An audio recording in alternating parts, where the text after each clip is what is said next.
बोलिए मर्यादा पुरुषोत्तम श्री रामचंद्र की।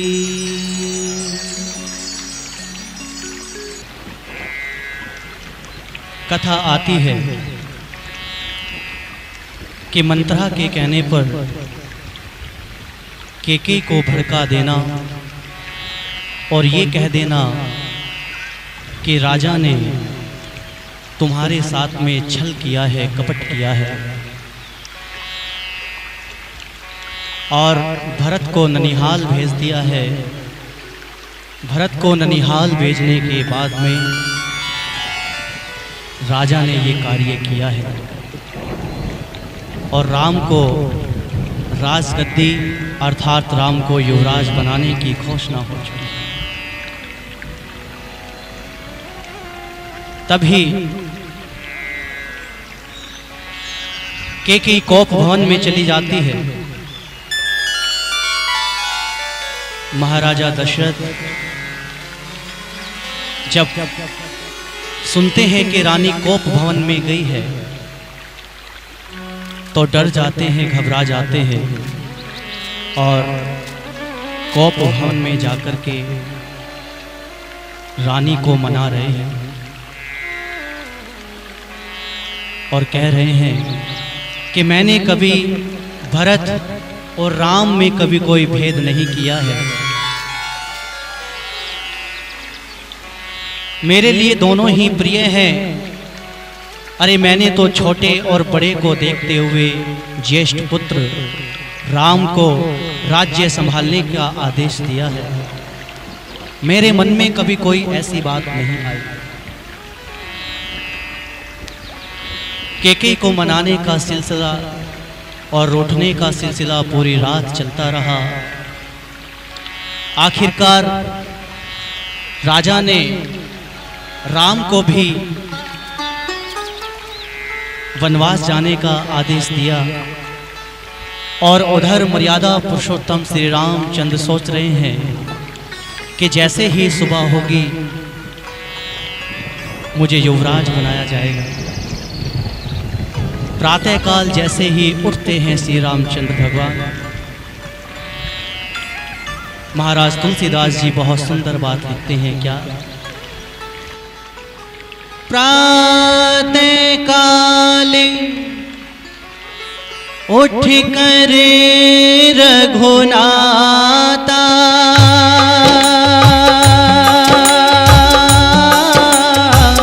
मात पिता गुरु नावई माता। राम सिया राम जय जय राम। राम सिया राम जय जय राम। श्री रामचंद्र जी प्रातःकाल उठ करके अपने माता पिता को नमस्ते किया करते थे। जैसे ही राम प्रातःकाल उठे और उठ करके अपने पिताजी को नमस्ते करने के लिए गए, चरण स्पर्श करने के लिए गए, अपने पिताजी को राजमहल में ना देख करके वो सीधे कोप भवन में जाते हैं। कोप भवन में जैसे ही रामचंद्र जी गए और देख करके पिताजी को चरण स्पर्श करते हैं, पिताजी के कोई जवाब न देने पर राम केकई माँ से पूछते हैं कि माँ यहाँ क्या हुआ है, ये क्या वातावरण बनाया हुआ है, पिता श्री कुछ बोलते क्यों नहीं है? माँ केकई कहती है कि राम तुम्हारे पिताजी को भय है कि कहीं तुम उनकी बात को मानोगे भी या नहीं। वो संकोच कर रहे हैं तुमसे कुछ बोलने में। पता नहीं तुम उनकी आज्ञा का पालन करोगे या नहीं करोगे। तो एक बात कहते हैं और महाराज तुलसीदास ने लिखा,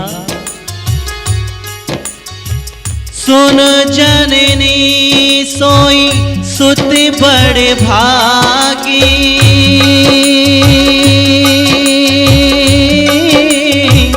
जो भी तुम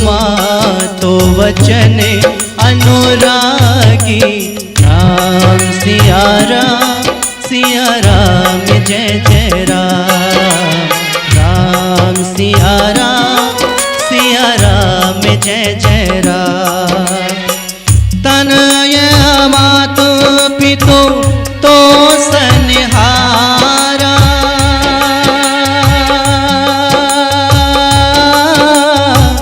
दुर्लभ जन नि सकल संसारा। राम सिया राम जय जय राम, राम सिया राम जय जय राम। हे माँ, वो संतान बड़भागी होती है जो अपने माता पिता की आज्ञा का पालन करती है। राम अपनी आदर्श पितृ भक्ति का परिचय देते हुए कहते हैं कि माँ, मैं पिताजी की आज्ञा से समुद्र में भी छलांग लगा सकता हूं, मैं पिता श्री की आज्ञा से जलती अग्नि में कूद सकता हूं। अरे ऐसा कौन सा कार्य है जो मैं पिता की आज्ञा से नहीं कर पाऊं, अर्थात उनकी आज्ञा को ना मानो। माँ केकई कहती है, जब माँ केकई ने देखा और माँ केकई को राम की बातों पे दृढ़ विश्वास हो गया, तो माँ केकई कहती है कि तुम्हारे पिताजी का आदेश है कि तुम 14 वर्ष के लिए वनवास में जाओ और अयोध्या का राजा भरत को बना दिया जाए। राम कथा लिखने वाले लेखक कहते हैं कि जब राम को युवराज बनाने की घोषणा हुई थी, अरे तब भी चेहरे पे वही भाव है, और जब 14 वर्ष का वनवास हुआ तब भी मेरे राम के चेहरे पे वही भाव दिख रहे हैं। प्यारे सज्जनों, लेश मात्र भी कोई अंतर नहीं दिखाई दिया। श्री राम कहते हैं, माँ बस इतनी सी बात है और तुमने इतनी सी बात मुझसे छुपाई, अरे पहले क्यों नहीं बता दिया। माँ इतनी देर जरूर लगेगी कि मैं माँ कौशल्या से विदाई दूं। और जब कौशल्या माँ के पास गए राम, तो देखा माँ कौशल्या रेशमी वस्त्र पहन करके हवन कर रही है, यज्ञ कर रही है। जैसे ही यज्ञ करके उठी, माँ कहती है कि राम अब तो तुम्हें युवराज बनना है, युवराज बनने की घोषणा हो चुकी है, मैं बहुत खुश हूं। राम कहते हैं, नहीं माँ, अब मुझे राजा नहीं बनना है। क्यों? क्योंकि मुझे 14 वर्ष के लिए वनवास जाना है। इतना सुनते ही माँ कौशल्या मूर्छित होकर के धरा पर गिर जाती है और कहती है कि सुनो राम, बच्चे के ऊपर केवल अधिकार पिता का नहीं होता है, माँ का भी होता है। और मैं माँ की हैसियत से तुम्हें ये आदेश देती हूँ कि तुम वन में नहीं जाओगे, तुम यहीं रह करके राजगद्दी को संभालोगे। लेकिन श्री राम ने कहा कि नहीं माँ, मेरे लिए पिताजी की आज्ञा से बड़ा कोई दूसरा धर्म नहीं है। माँ कौशल्या ने आज्ञा दे दी वन जाने की। लेकिन प्यारे सज्जनों, जब पता चलता है मां सीता को कि मेरे स्वामी, मेरे प्राणनाथ 14 वर्ष के लिए वन में जा रहे हैं, तो अकुला उठती है, परेशान हो गई और परेशान होकर के मां कौशल्या के चरणों में बैठ करके कहती है, मां यदि आपने अपने पुत्र को आज्ञा दी है वन में जाने की, तो इनके बिना मेरा जीवन सूना सूना सा है, मुझे भी साथ में जाने की आज्ञा दे दीजिए। सीता के बार बार रोने पर श्री राम सीता को समझाते हैं कि नहीं सीते, यदि मैं तुम्हें भी अपने साथ ले गया तो यहाँ माता पिता की सेवा कौन करेगा, और ये गांव वाले मेरी निंदा नहीं करेंगे। नहीं सीता, तुम्हें यहीं रह कर के माता पिता की आज्ञा का पालन करना है, उनकी सेवा शुश्रूषा करनी है। और आइए, बहुत प्यारी बात श्री रामचंद्र जी समझाते हैं। सीता को और क्या समझाते हैं, सुनिएगा।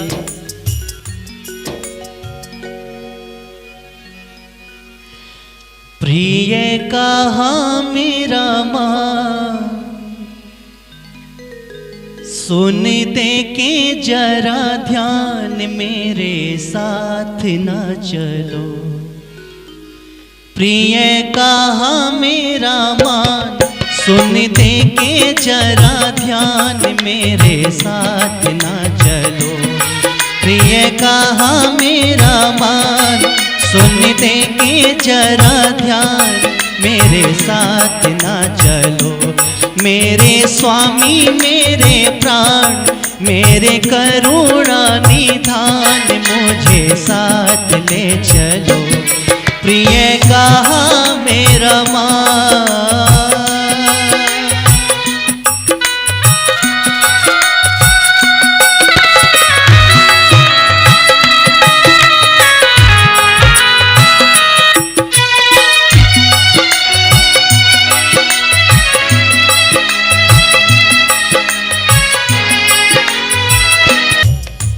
आप 14 वर्ष के लिए वन में रात्रि में धक्के खाएं और मैं यहाँ फूलों के बिस्तर पे आराम से सोऊं, ऐसा कदापि नहीं हो सकता। और सीता क्या कहती है, सुबह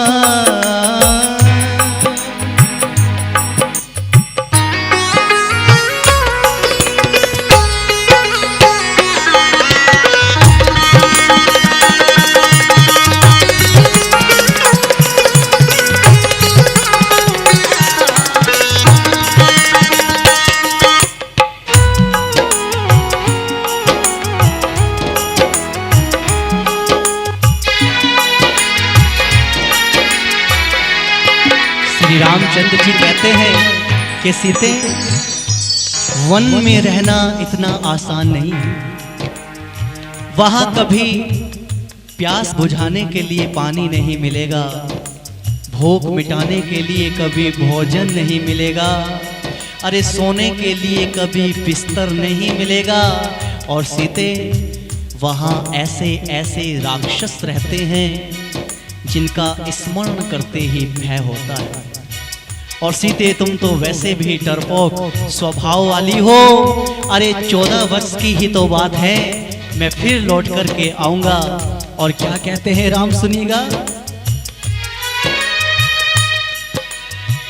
दिल को संभालो, ये 14 ही बरस है, गुजर जाएंगे। दिल को संभालो, ये 14 ही बरस है, गुजर जाएंगे। अच्छा नहीं होगा वनों में हम दोनों आकर जाएंगे, आकर जाएंगे, दुख भर जाएंगे। मात पिता है अधीर, सेवा करो हो गंभीर, मेरे साथ ना चलो। प्रिय कहा मेरा मान, सुन देंगे जरा ध्यान, मेरे साथ ना चलो। प्रिय कहा मेरा मान। सीता कहती है कि आप सेवा करने की बात करते हैं, अरे आप तो ऐसा कह रहे हैं जैसे 14 वर्ष नहीं, केवल 14 दिन की बात हो। मैं आपके बिना जिंदा नहीं रह पाऊंगी। मेरा जीवन आपके बिना ऐसे ही है जैसे जीव के बिना देह सूना होता है।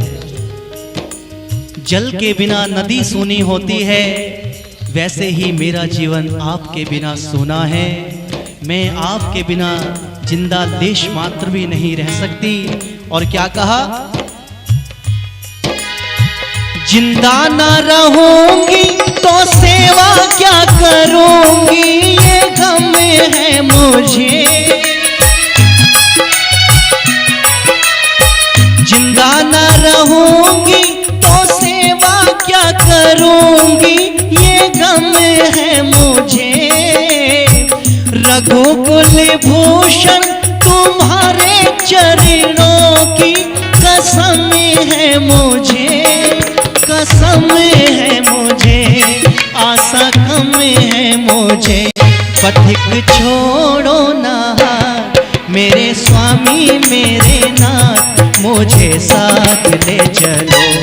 प्रिय कहा मेरा मान, सुन देंगे जरा ध्यान, मेरे साथ ना चलो।